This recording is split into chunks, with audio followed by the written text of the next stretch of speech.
Hello and welcome to this week's What Were They Thinking?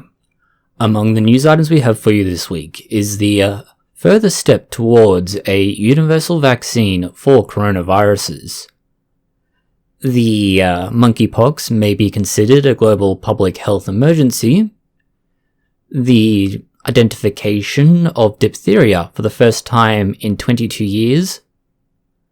A study showing how facts are no longer enough to convince someone, and that using data to drive policing is considered racism. The timestamps for these and other news items can be found in the description box below.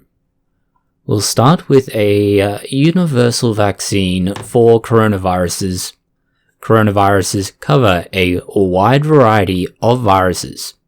It's only a particular subset that's been a concern though. These being the beta coronaviruses. The three notable examples from this family are SARS, MERS, and COVID. It does, however, also include, under the wider umbrella, influenza and the common cold. If we are going to continue to see coronaviruses pose as much threat as these three particular examples have been in the last 20 years, it's worth developing a common and effective vaccine that's either going to reduce their effect, if not outright mitigate it. The most recent variant of COVID has demonstrated the need for this. Omicron has spread more quickly. It also has a higher mortality rate attached to it. The basic premise of this particular vaccine is very similar to what the Walter Reed Research Institute was conducting. That is, it is a structure able to hold on to multiple antigen sites. From here, you can present different parts or variants of proteins and other antigens for the immune system to pick up on and act. This means you need only one vaccine, and you can target a lot of different things. The researchers in this case call the vaccine they're trying to develop a cage, but the premise is the same. The advantage of this vaccine design over Walter Reed's is that it holds many more possible antigen sites. It can hold up to 60, and it can use up to 8 different coronaviruses to create them. This means you can get coverage for 8 different variants or viruses. The animal research conducted with this found that using a COVID-oriented vaccine, it also protected against the SARS variant from several decades ago. This means that it is theoretically possible that a well-designed vaccine could provide complete coverage even for something it's not specifically targeting. This, of course, is an animal study, and translation from animal studies to humans is fraught with peril, but it is demonstrating the viability of this pathway, and it is a very good proof of concept even if it hasn't yet translated. Where your hopes have now been raised through that news, we're going to dash them. And that's because diphtheria is showing up in parts of Australia.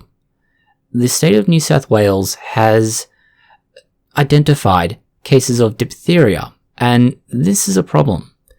It's not been present in Australia for more than 22 years. That's because Australia, like just about every other country that's got a developed medical system, vaccinated against it. Diphtheria, typhoid, and tetanus were generally 3 vaccines given either at the same time, in conjunction, or very close to each other for children. This provided protection and fundamentally meant that over the course of several decades, it could be wiped out, just the same as we did with polio and other diseases. The child, in this case, who was infected, clearly was not vaccinated. The problem is that diphtheria is contagious. It spreads through any kind of bodily fluid, but it's especially notable through coughing, sneezing, and contaminated surfaces from said coughing and sneezing.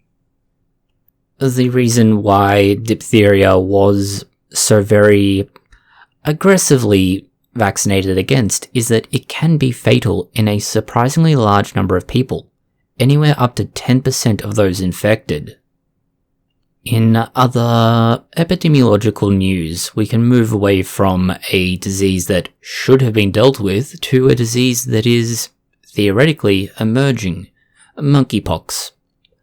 Monkeypox, as we've mentioned in past What Were They Thinking, has been spreading with a surprising amount of efficiency. Last we found, there were about 35 countries and about 5,000 people who had been infected. Normally, the infection rate shouldn't be anywhere near that quick, and the fact it's spreading to so many countries is a worry. It seems that we aren't the only ones who are worried. The World Health Organization has also said this.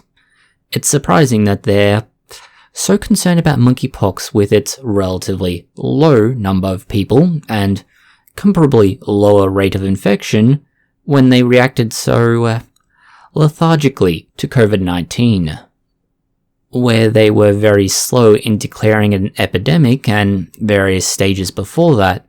They're almost immediately now moving to consider whether or not they should be considering it a public health emergency of international concern. This is basically the oh shit button that the World Health Organization can hit anytime they have a disease that they are particularly worried about. The majority of those involved in the committee have decided that no, we're not there yet, but we should be following this carefully. Going from one group to another, but this time Theranos. Theranos is the company that fell into infamy after it was proven that its technology didn't do what was said. It claimed that they could take a small blood sample and tell you about every possible ailment that you had. The reality is that most of it was basically a scam. Elizabeth Holmes has already had her comeuppance, but another executive, Sunny Balwani, is now also on the hook. He's been convicted of 12 counts of fraud. The conviction stems from how Theranos had investors, and these investors put good money into a company that completely misled them. Not only the investors though, patients relied on the information that was being produced, information that could well have proven more than deleterious to their health. This led to 10 counts of wire fraud and 2 counts of conspiracy to commit wire fraud. Ignoring the scandals and drama of the personal relationships, the rise and fall of Theranos is both an example of the dangers of putting too much weight into novel devices and developments, but also not being skeptical enough about what's happening. A lot of money went into Theranos, and a lot of money has been lost. There's also the possibility that it may have impaired patient healthcare. Going back to diseases for a moment, and this time, thankfully, not something that's spreading as a pathology just yet, or at least not yet in the same level as things like COVID, SARS, and MERS. Rather, a case of Candida auris, which is one of the more common yeasts that can infect the human body, and its ability to change genetic information through what could be considered sex. This Candida strain is particularly important as not only does it regularly infect humans, but it's resistant to antifungals. This is what makes it a problem. The way it's developed, the resistance to them, is where things get interesting. We've previously described how it is that yeast reproduces. It should reproduce asexually. It makes daughter cells by splitting in half and distributing the necessary genetics, organelles, and other material into those daughter cells. Sexual reproduction is the weird quirk that this Candida has. One of the reasons that humans have sexual reproduction is either nature hates us, Or, more realistically, the various shuffling of genes between the two people who've contributed to the next generation helps in giving rise to beneficial mutations. It fundamentally selects for those that are useful, and those that aren't useful either don't reproduce or, unfortunately, offspring don't survive. This means that only those most suited to their environment will live on. The Candida doing that is unexpected, and it is possibly one reason why we see the resistances growing up in this particular type. It's not unheard of for yeast, such as Saccharomyces cerevisiae, what's used for bread and brewing, to have occasional reproduction with this sort of approach. And it's one theory as to why there are different strains for different purposes and how they were selected for. This leads to how mutations through sexual reproduction could be contributing to Candida auris's resistance to medication. The fact that the researchers don't believe it's happening regularly isn't so much the problem. It doesn't need to happen regularly for it to be beneficial. So long as it does happen every now and then, mutations can occur, or more accurately reshuffling of the genetics. This can then lead to one particular lineage becoming more adaptable to the environment and resistant to medication. And so we wind up where we are now. In a similar vein of developments, there have been nearly 1,000 new microbe species found in Tibetan glaciers. This is both unsurprising and unpleasant. We have a video on what's happening with the retreating glaciers and why different pathogens can survive in that environment and what it means. What it is in terms of this video, it indicates that there is a possible massive reservoir of not necessarily novel pathogens, but pathogens that haven't been seen in so long they might as well be new. This means that as the glaciers retreat, a large number of, let's say, new bacteria and other microbes are released, and some of them can be very dangerous. For example, the last thing you want is the Spanish flu or something similar being able to get out of a cadaver or other corpse that's been frozen in those glaciers, or a particularly nasty bacterium. It is worth noting that of all the Tibetan plateau glaciers that are retreating, they make up 80% of the total, which means that the number of new pathogens that will emerge may increase as all of the glaciers begin retreating, and those that are currently doing so move further on. In other environment-adjacent news, we have the development of a possible new artificial photosynthesis pathway coming out of NASA. NASA's study fundamentally uses carbon dioxide, water, and electricity to turn everything into acetate. This is basically vinegar. This can be used by plants to then grow. The idea could be that by doing this, you are able to feed the necessary ingredients to something like yeast or mushrooms, and from here you can produce food. Ideally better suited towards a not terrestrial-based setup, or for those who are trying to do factory farming.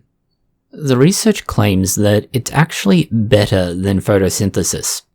Photosynthesis is only supposed to convert about 1% of sunlight into biomass, whereas this converts up to 4%. The other big benefit, other than being able to draw out CO2, is that it removes the need for sunlight. By being able to use acetate and carbon that's produced from this, plants don't need it and don't need to go through photosynthesis. This is not to say that every kind of plant is going to benefit from it. Some will do better than others. For example, tomatoes, tobacco, rice, and green peas are suited to this. But for example, something like wood would not be. Trees simply can't use it, and they would obviously take much longer. This seems to be well suited towards either annuals or something you would consider a staple crop. Rice is a good example of that.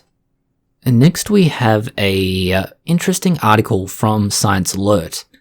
It talks about how facts may not be enough to convince people. This is truly bizarre. Facts are what facts are. There's the expression that facts don't care about your feelings, and this is true. You can feel however you want about something. That does not change what it is. With a growing divide politically, culturally, economically, and just about every other way across the world, the challenges are getting people to understand what is happening at a factual level, and then from there, getting them to accept that things may or may not be how they believe. The article goes into the details of why, despite the widespread misinformation and counter-checking of this with facts, people are less likely to change their mind than they might previously have been. The problem with this article is, well, twofold. One, people seem to be grossly stupid and ignoring facts. The second is their proposed solution. Tell them about your own personal experiences. No. Anecdotes are not evidence, and this is something we have a video on, where we point out, talking about your experience is a very limited sample set and it does not provide evidence. Anecdotes are a very bad thing to use. Their rationale for why you should be using them is that, at least in political terms, people you are talking to will respect moral beliefs when they're supported by personal experience than when they're supported by fact. They even somewhat concede this point with another quote from the article. Furnishing perceptions of truth within moral disagreements is better accomplished by sharing subjective experiences, not by providing facts. The key word we take issue with there is subjective. If it is something subjective, it is, by its very nature, malleable and unlikely to be exactly what you are describing. You can measure a second, you can weigh a gram, you can do all sorts of things, but what you can't do is measure subjectivity. While by no means are we saying people should be consummate rationalists, after all, we're not yet at the point where we're all mentats. You should be able to use facts and figures and have the other side of the conversation exercise due critical thinking and skepticism around claimed facts and figures. This means that you can have an adult conversation with hopefully either another adult or someone mature enough to be able to use that kind of mentality towards this. The final article we have for you this week is about policing and the development of a model that would allow for the appropriate deployment of forces, resources, and so on based on information. This is not so different to things like evidence-based practice or data-driven servicing. The idea is, if you know where there is high crime rates or other social issues, you can provide more personnel and resources. The argument coming back from this particular article is that historically, those areas that have high crime rates and similar tend to be on the lower end of the socioeconomic spectrum. This isn't an unreasonable assertion to make and is generally true. The question then is it wrong to send in police to enforce law and keep crime at a low rate and instill some sense of social stability, or is it wrong to enforce law on those areas that have proportionally more people of minority background and disadvantage? The article does recognize that there is no one solution to solve everything, and that in this case there is particular problems with its ability to capture specific data and predict a specific outcome. Rather, it provides guidance over a larger area. For example, a 1,000 foot square area of Chicago is used as an example. In this case, it points out that in painting such a broad area as being indicative of higher crime and therefore higher risk, there is a good chance that there would be a much larger capture zone for people who are already at disadvantage, let's say. And this is where we go back to the original point. The allocation of resources to an area that has predictably higher crime, is that a problem if it's addressing the problem as it is, but not the underlying issue?